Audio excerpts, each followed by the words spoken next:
یہ ریاست پر حملہ آور ہیں، لچک دکھانے کو تیار نہیں ہیں۔ دوسری طرف وزیر اعظم پھر مساک معیشت کی طرف چل پڑے ہیں۔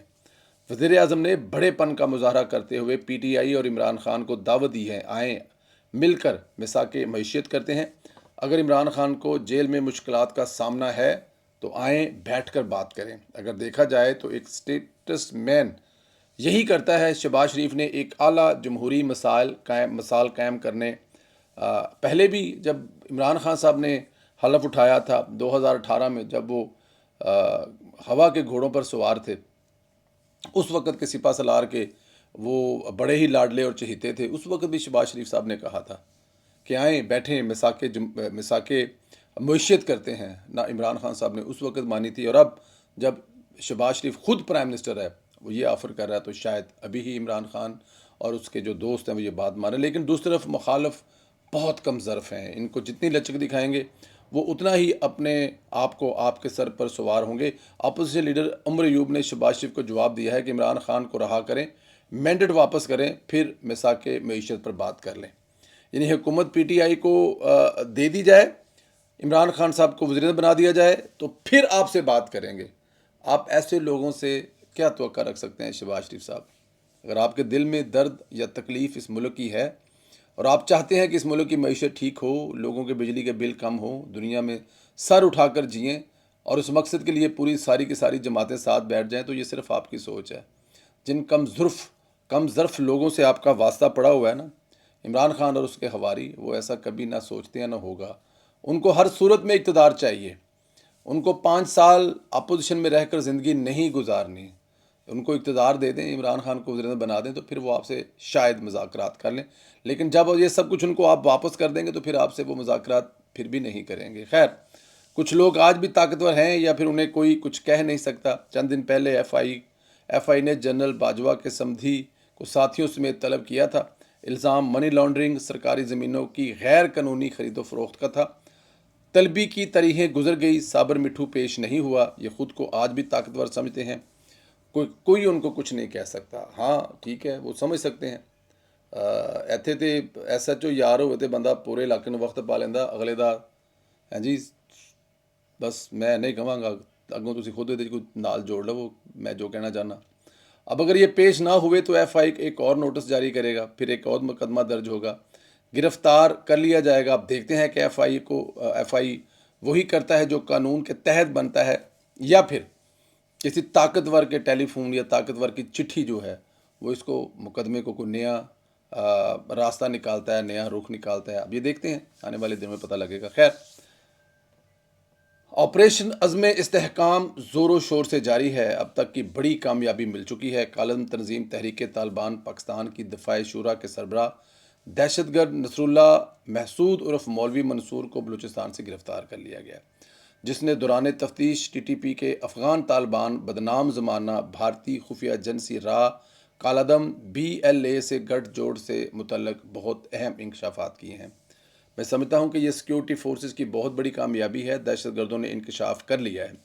ٹی ٹی پی کا سارا نظام خصوصاً مالی نظام کی پشت پشت ہندوستان ہے۔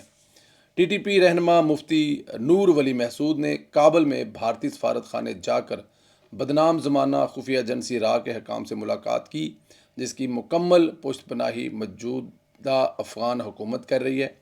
موجودہ افغان حکومت ٹی ٹی پی کو نہ صرف مالی امداد فراہم کر رہی ہے بلکہ ان کو ٹریننگ اور افراد قوت بھی فراہم کر رہی ہے۔ اب یہاں پر اتنا کچھ ہو رہا ہے، میں جو مولانا فضل الرحمان صاحب کی تقریر ہے اس کا اگر یہاں پہ ذکر نہ کروں تو بڑی زیادتی کی۔ مولانا صاحب نے کہا جی، اس سے پہلے بھی کہتے رہے ہیں، انہوں نے کہا جی کہ کچھ اضلاع جو ہیں ان اضلاع میں لکی مروت اور کچھ دوسرے جو اضلاع ہیں، انہوں نے کہا ہے کہ وہاں پر عملاً مغرب کے بعد تھانے جو ہیں وہ بند کر دیے جاتے ہیں، کہ تھانہ اب صبح کھلے گا، رات کو تھانہ بند ہے۔ اور آپ یہ بھی کہہ سکتے ہیں کہ مغرب کے بعد وہاں پر طالبان کی حکومت ہے۔ 8 سے 60 ہزار بندہ جو ہے وہ انٹر آلریڈی ہو چکا ہے افغانستان سے، ٹرین بندہ ہو چکا ہے۔ اور اگر وہاں پہ یہ سب کچھ ہے تو مولانا صاحب نے یہ بھی فرمایا ہے کہ اگلے 2-4 مہینوں میں وہاں پہ ملتے اسلامیہ کا باقاعدہ طور پر جو حکومت ہے اس کا اعلان ہو جائے گا، اور ان کی کیبنٹ کا بھی اعلان ہو جائے گا۔ ایک طرف یہ صورتحال ہے، دوسری طرف جب آرمی وہاں پر آپریشن کرنا چاہتی ہے. یہ جو لوگ وہاں پر انٹر ہوئے ہیں, ایک لمبی بحث ہے کہ انٹر کہاں سے ہوئے ہیں, کیسے ہوئے. ہم نے تو پہلے بھی آپریشن کیا تھا, ہم نے سب مار بگائے تھے. تو یہ پھر دوبارہ یہ پھر لمبی بحث ہے, پھر سوالیہ نشان ہے. لیکن فی الحال یہ جیسے بھی ہو گیا انٹر, اگر ان کے خلاف آرمی ایک آپریشن کرنا چاہتی ہے تو میرے خیال میں ملک کے وسیع تر مفاد میں, ملک کو بچانے کے لیے ہمیں ان کے ساتھ کھڑا ہونا چاہیے. لیکن اس وقت ہم کیا دیکھ رہے ہیں کہ سارے کے سارے جو اس پٹی کے لیڈر ہیں, مین سٹریم جو سیاست کے لیڈر ہیں, وہ کہہ رہے ہیں جی ہماری لاشوں سے گزر کے جانا پڑے گا, آپریشن ہم نہیں کرنے دیں گے. پاکستان تحریک انصاف جو اپنے آپ کو پاکستان کی سب سے بڑی پارٹی ہونے کا دعویٰ کرتی ہے, وہ بھی کہتے ہیں جی کہ ہماری لاشوں سے گزر کر آپریشن کرنا پڑے گا. تو پھر آپ کیا چاہتے ہیں کہ آپ سے ہاتھ ملایا جائے, السلام علیکم, اور علاقہ آپ کے حوالے کیا جائے اور آپ اپنی حکومت قائم کر لیں؟ کیا آپ یہ کہنا چاہ رہے ہیں؟ دیکھیں, اگر آپ نے آپریشن نہیں کرنے دینا, ان ٹی ٹی پی کے لوگوں کو وہاں سے نہیں بھگانے دینا, یہ جو مغرب کے بعد ایک حکومت بن جاتی ہے مولانا فضل مان کے بقول طالبان کی, اور آنے والے دنوں میں وہ اپنی ایک اسٹیٹ کا اعلان کرنے والے ہیں, اور اگر اس کو اگر نہیں کچلنا تو پھر اس کا مطلب یہی ہے نا کہ ہم اللہ آپ لوگوں سے ملیں, بیٹھ پہ کھانا کھائیں, چائے پئیں, اور وہ علاقہ آپ کے حوالے کریں, اس کا آپ رکھیں, جائیں اقوام متحدہ. یہی ہوگا کہ اگر آپریشن نہیں کرنا. اب پاکستان تحریک انصاف اس کا کیا جواب دیتی ہے؟ اب جو بھی لیڈر ہے, مولانا فضل مان صاحب جو ہیں, انہوں نے وہ اسی علاقے کے ہیں, وہ کوئی اس علاقے کے لوگوں کے مزاج کے خلاف بات کر کے ان کو اپنے خلاف تو نہیں کر سکتے, کیونکہ سیاست انہوں نے وہیں پر کرنی ہے. ٹھیک ہے نا. تو وہ اب یہاں پہ یہ بڑی کنفیوژن ہے کہ ہونا کیا ہے, آپریشن ہونا ہے کہ نہیں ہونا. آپریشن نہیں ہوتا تو باقاعدہ طور پر وہاں پہ اسلامی ملت کی وہاں پر ایک طالبان کی حکومت بن جائے گی. اور اگر آپریشن ہوتا ہے تو مین سٹریم جو آپ کے لیڈران ہیں, جس میں ولی خان صاحب کا خاندان بھی ہے, جس میں پاکستان تحریک انصاف بھی ہے, جس میں سب بڑکیں لگا رہے ہیں جی خبردار ہماری لاشوں سے گزر کے جاؤ گے. بلکہ وہ کہہ رہے ہیں کہ جی مرنا تو ہم نے ہے ہی ہے, لیکن مرنا کیسے ہے یہ ڈیسائیڈ ہم نے کرنا ہے, یہ ڈیسائیڈ آپ نہیں کریں گے, ہم نے ڈیسائیڈ کرنا ہے. بہرحال اللہ پاک اس ملک کے ہر میرے خیال میں تو یہی کہوں گا کہ ان کو عقل دے, چاہے وہ جس بھی شعبے سے ان کا تعلق ہے. اور یہ آپریشن اگر اتنا ضروری ہے تو جتنی جلدی ہو سکے ہونا چاہیے, کہیں ایسا نہ ہو کہ ہم لوگ لیٹ ہو جائیں, کیونکہ اس سے پہلے بھی ہم بڑی بھاری جو قیمت ہے. ویسے بھی یہ آپریشن یہ 2016-17 والا آپریشن نہیں ہے, یہ اس طرح کے آپ کے لوگوں علاقے خالی نہیں کروانے.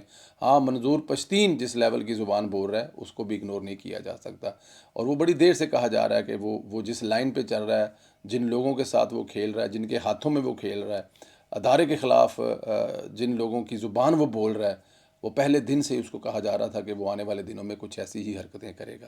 اور اب وہ کھل کے سامنے ہے, یہ آپ لوگ دیکھ سکتے ہیں. ہو سکتا ہے اس کے چاہنے والوں کو یہ بات بری لگے, لیکن اگر آپ ملک بچانا چاہتے ہیں تو پھر ان لوگوں سے تو آپ کو احتیاط کرنی پڑے گی. اللہ پاک آپ لوگوں کو اپنے حفظ و امان میں رکھے, ہماری دعائیں آپ کے ساتھ ہیں. یہ شیخ رشید اور اس کے بعد فواد چودھری, اور ابھی یہ جو فیصل واڈا صاحب کی معافی ہے, آپ کیا سمجھتے ہیں کہ اسٹیبلشمنٹ کمزور ہو رہی ہے یا کچھ اور ہو رہا ہے؟ دو باتیں ہو سکتی ہیں نا, یا تو سب کچھ خود کر رہے ہیں یا پھر کمزور ہے. تو دونوں میں سے جو بھی بات ہے اس سوال کا جواب ضرور دیں. اپنا خیال رکھیں, اجازت دیں, انشاءاللہ تعالیٰ آپ لوگوں سے اگلے ویلوگ میں پھر بات ہوگی. خدا حافظ.